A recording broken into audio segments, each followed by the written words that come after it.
করে পাশে থাকা বেল আইকনটি প্রেস করার অনুরোধ রইল, যাতে সকল ভিডিওর নোটিফিকেশন আপনারা খুব সহজেই পেয়ে যান। চলুন শুরু করা যাক আজকের ভিডিও। হিন্দু ধর্মে শ্রাবণ মাসকে বিশেষ গুরুত্ব দেওয়া হয়েছে। এই মাসটি ভগবান শিবের উদ্দেশ্যে উৎসর্গিত। বিশ্বাস করা হয় শ্রাবণ মাস মহাদেবের অত্যন্ত প্রিয়। এই মাসে মহাদেব এবং দেবী পার্বতীর যথাযথভাবে পুজো করলে কাঙ্ক্ষিত ফল পাওয়া যায়, জীবনের সমস্যা দূর হয়। সে প্রতিদিন ভগবান শিবের পুজো করলে মহাদেব শীঘ্রই প্রসন্ন হবেন। এই সময় শিবলিঙ্গের অভিষেক করুন এবং শিব মন্ত্র জপ করুন। শ্রাবণ মাসে কেবল নিরামিষ খাবার খান, সোমবারের উপবাস রাখুন। উপবাসের সময় অবশ্যই ব্রহ্মচর্য পালন করুন। এই মাসে দুধ এবং দুগ্ধজাত দ্রব্য দান করা অত্যন্ত শুভ। এবার জানবো শ্রাবণ মাসের সোমবারগুলিতে কি কি জিনিস এড়িয়ে চলবেন, অথবা শ্রাবণ মাসের সোমবারগুলিতে কি কি নিষেধ রয়েছে। শ্রাবণ মাস হলো অত্যন্ত পবিত্র একটি মাস এবং এটি দেবাদিদেব মহাদেবের অত্যন্ত প্রিয় একটি মাস।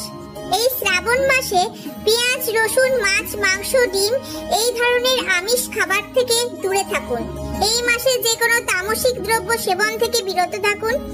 এই পবিত্র মাসে এগুলি করলে দেবাদিদেব মহাদেব অসন্তুষ্ট হন। বিশ্বাস করা হয় এই মাসে বেগুন খাওয়া উচিত নয়। পবিত্র শ্রাবণ মাসে চুল বা নখ কাটাও এড়িয়ে চলুন। শ্রাবণ মাসের সোমবারগুলিতে শিবলিঙ্গে অর্পণ করুন জল, দুধ, বেলপাতা, ধুতুরা, আকন্দ ফুল, চন্দন, মধু, ভাং, বিল্লপত্র এবং অন্যান্য শিবের প্রিয় ফুল অর্পণ করা খুব শুভ। এছাড়াও পঞ্চামৃত, গঙ্গার জল, ধূপ, দীপ, কর্পূর ইত্যাদি নিবেদন করা হয়। শ্রাবণ মাসের সোমবার ব্রত পালনের জন্য কিছু আবশ্যিক সামগ্রী এবং প্রস্তুতি প্রয়োজন।